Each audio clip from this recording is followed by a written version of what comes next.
Assalamualaikum warahmatullahi wabarakatuh. Sidang Jumat yang berbahagia, Syekh maupun kita semua mendengar bahwa tokoh umat Katolik di dunia, yakni Paus Fransiskus, sedang sakit.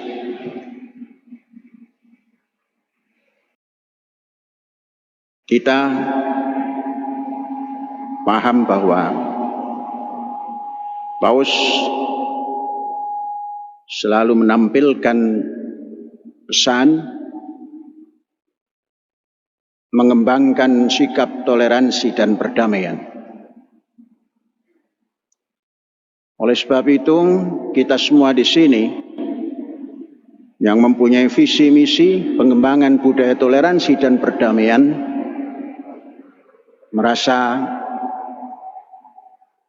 perlu untuk mendoakan beliau agar mendapatkan kesembuhan, kemudian mendapatkan sehat yang paripurna. Kita berdoa kepada Allah Subhanahu wa taala untuk kesembuhan beliau agar selalu dapat memimpin umat Katolik dan umat manusia yang ada di muka bumi ini, selalu mengembangkan budaya toleransi dan perdamaian demi ketertiban umat manusia hidup di muka bumi ini. Mari kita mendoa masing-masing untuk kesembuhan beliau. Mari kita mulai.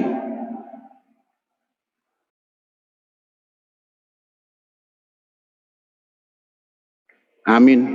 Terima kasih saudara-saudara.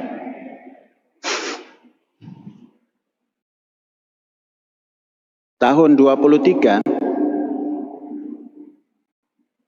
tahun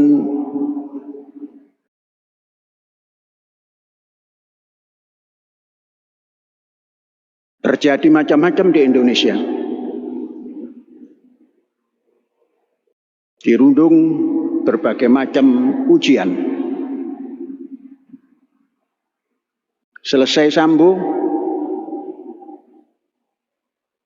tampil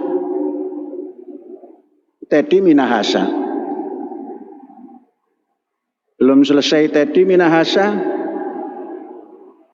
timbul Haliwu, kata orang Sunda. Dana yang besar yang diduga tidak jelas dari konsumsi publik. Kemudian yang terakhir terjadi sikap yang kurang dewasa penyelenggara negara untuk memegang perjanjian internasional, amanah internasional, yaitu Indonesia sebagai tempat pertandingan olahraga internasional, yaitu sepak bola U20 yang telah ditetapkan oleh Organisasi Dunia untuk Sepak Bola atas permintaan Indonesia. Surat yang ditandatangani oleh Presiden, apapun prosesnya, tapi surat permohonan untuk Indonesia dapat ditetapkan sebagai tuan rumah sepak bola dunia U20. FIFA menyepakati memilih di antara 3 yang ada, yakni Indonesia ditetapkan. Dari tahun 19 semua dipersiapkan sampai pada titik hari untuk menentukan undian 24 peserta, sekonyong-konyong ada badai dari tengah Indonesia. Gubernur Bali menolak. Kemudian dari barat Indonesia, Gubernur Jawa Tengah menolak. Kemudian penulis surat permohonan untuk Indonesia menjadi tuan rumah tidak bersikap. Jadi negara ini ditentukan oleh provinsi. Perjanjian internasional hanya digagalkan oleh seorang gubernur di tengah dan seorang gubernur di barat. Dan gagal, dicoret. Kemudian seakan-akan berjuang.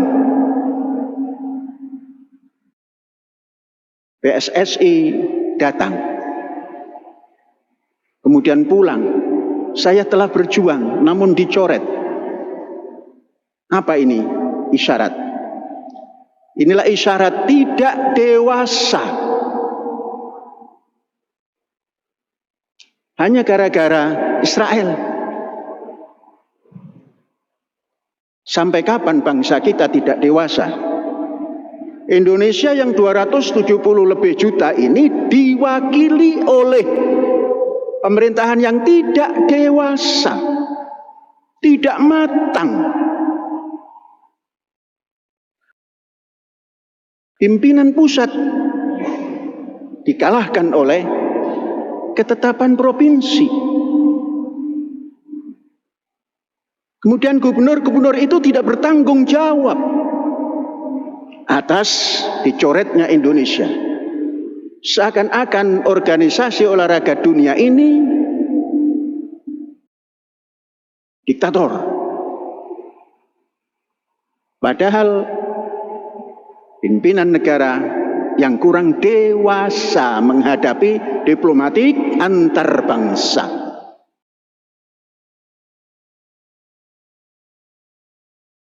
Nabi Muhammad mengeluarkan manifesto 1000 tahun yang lalu.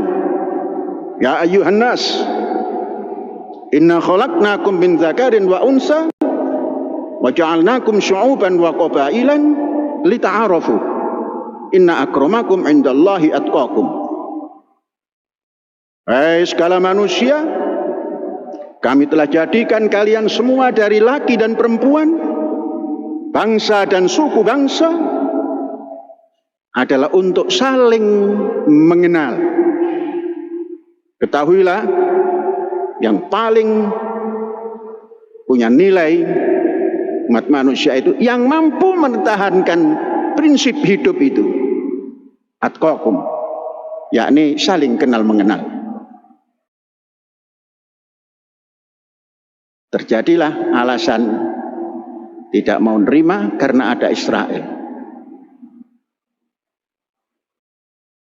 Dicampurlah politik dan olahraga. Ini memang berjalan panjang. Politik dan olahraga itu dari sejak tahun 62. Presiden Indonesia ketika itu Bung Karno menentang pemisahan politik dan olahraga. Tapi konsekuen Bung Karno tidak mau ikut Olimpiade, mendirikan Ganevo, Game of the New Emerging Forces. Gagah Bung Karno. Itulah sikap Bung Karno ketika itu dan disepakati oleh bangsanya. Kemudian mengembang karena ada clash dengan Malaysia, keluar dari PBB. Mendirikan CONEVO, Conference of the New Emerging Forces. Apakah sekarang harus begitu? pada ketika itu seperti layak. Masih adakah Ganevo? Masih adakah Konevo? Pada zamannya mungkin layak, zaman sekarang sudah tidak layak. Kemudian begitu merdeka, pemuda-pemuda bangsa Indonesia yang memimpin pemerintahan tampil dengan excellent. Apa? Dia mampu berunding dengan penjajahnya. Bukankah ketika itu sudah mengantongi bunyi undang-undang dalam preambul bahwa kemerdekaan adalah hak segala bangsa, maka penjajahan di muka dunia ini harus dihapuskan karena tidak sesuai dengan pri kemanusiaan dan pri keadilan. Begitu bunyinya. Pemuda-pemuda yang punya prinsip dan punya kepiawaian diplomasi mengambil, ayo kita berunding. Oh, itu penjajah. Oke, kita berunding. Mana yang kuat nanti dalam perundingan? Adu kecerdasan, adu kepiawaian. Berunding di Cirebon, masuk ke Kuningan itu, apa itu nama tempat? Linggajati. Tidak berhasil. Perjanjian di atas kapal Renville punya Amerika belum berhasil. KMB, Konferensi Meja Bundar, menghasilkan penyerahan kedaulatan, namun bukan kepada Republik Indonesia, dan diterima ketika itu. Sesuatu yang belum semuanya diterima, jangan ditinggalkan semuanya, diambillah. Dalam beberapa hari saja dirubah. Yang tadinya kedaulatan diserahkan pada RIS, Republik Indonesia Serikat, dirubah oleh mosi tidak dari Muhammad Natsir, menjadilah Negara Kesatuan Republik Indonesia. Saya sudah sampaikan di Idul Fitri tahun 19 kalau nggak salah itu. Piawai, merdeka, berapapun biayanya, merdeka. Sekarang penolakan kepada pelaksanaan pertandingan U20, satu saja alasannya, karena ada Israel. Karena memegang teguh undang-undang dasar. Ya, ditegang teguh undang-undang dasar itu, tapi tampillah dengan tata laksana yang piawai. Ini dalam ilmu adwiyah wa ta'lim, at-tariqatu ahammu minal madda. Cara itu lebih tinggi daripada materi yang dipertahankan ini. Ayo, dengan cara apa mempertahankannya? Mengapa tidak dibuka hubungan agar bisa diskusi seperti tokoh-tokoh muda yang memimpin negara di tahun 45 itu, diskusi dengan penjajah dan menang? Mengapa kita tidak menyontoh ke sana? Bukan aib. Indonesia tidak membangun hubungan diplomatik, tapi mempertahankan Palestina. Palestina sudah merdeka. Apa buktinya? Indonesia sudah membuka hubungan diplomatik. Itu menandakan bahwa Palestina sudah merdeka. Kita mengakui kemerdekaannya. Apakah hanya itu yang namanya membela Palestina? Apakah hanya dengan mengorbankan sesuatu yang mestinya tidak dikorbankan, kemudian nanti tidur setelah ini, tidak kita bela Palestina, tidur? Gak selesai. Kenapa tidak berani membuka hubungan diplomatik? Masuklah hubungan diplomatik dan buatlah kegiatan untuk mendamaikan dua tokoh atau dua bangsa ini agar dapat hidup bersama-sama dalam satu kawasan yang tidak saling mengganggu. Selama kita tidak mampu membangun hubungan diplomatik, selama itu pula kita akan menghadapi peristiwa yang sama seperti hari ini. Buka hubungan diplomatik. Setelah itu tampil piawai untuk mendamaikan. Contoh Cina. Cina itu negara komunis, tapi mendamaikan Timur Tengah. Timur Tengah itu ada dua kiblat, satu Saudi Arabia, satu lagi Iran, yang bermusuhan. Seperti tidak akan bisa didamaikan. Siapa yang tampil mendamaikan? Cina, komunis, menyatukan negara yang beragama Islam. Saudi, la ilaha illallah. Iran, Allahu, simbol negaranya, dipersatukan oleh Cina yang komunis. Mengapa? Karena punya hubungan diplomatik. Lah yang mbok niru yang piawai begitu. Nggak apa-apa meniru yang baik itu, daripada kekeh keras kepala mau membantu Palestina dan tidak mau berhubungan dengan Israel. Sehingga seperti najis bangsa Israel itu bagi bangsa Indonesia. Tidak najis. Menyelesaikan yang seperti begini, caranya urakan. Masa gubernur bisa melawan keputusan kepala negara? Kemudian ada organisasi keagamaan ikut-ikutan. Kemudian ada LSM agama atas nama ulama memberikan fatwa kepada olahraga. Inilah yang tidak dewasa. Dari Masjid Al-Hayat ini hari Jumat kita sampaikan, belum dewasa, belum matang,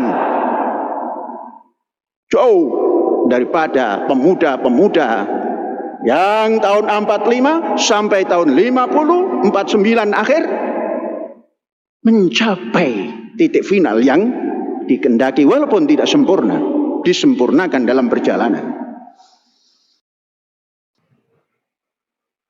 Walaupun dalam perjalanan Bung Besar membuat keputusan yang semestinya itu keputusan cocok pada zamannya. Zaman sekarang sudah piawai anak-anak kita, pemuda-pemuda kita. Libatkan dalam diskusi politik. Libatkan dalam diskusi hubungan internasional. Jangan diklaim bertentangan dengan undang-undang dasar. Tidak ada yang bertentangan. Kalau menghapuskan penjajahan, lantas kita tidak memberikan jalan keluar pada yang dikatakan menjajah itu, walaupun tanda petik, nggak bakal. Dan negara yang menurut kita penjajah tanda petik, itu juga nggak akan nerima. Dianggap was-was angin lalu. Wes, hilang angine. Nah, Ramadan kali ini ceritanya. Mau didengar bagus, tidak didengar bagus, mau setuju bagus, mau tidak setuju, enggak apa-apa. Terus kita kumandangkan, buat hubungan diplomatik, satukan pandangannya untuk saling berdiri sama tinggi, duduk sama rendah antara Israel dan Palestina. Hadza wallahu yar'ana wa yahfazuna walhamdulillahi rabbil alamin. Merdeka.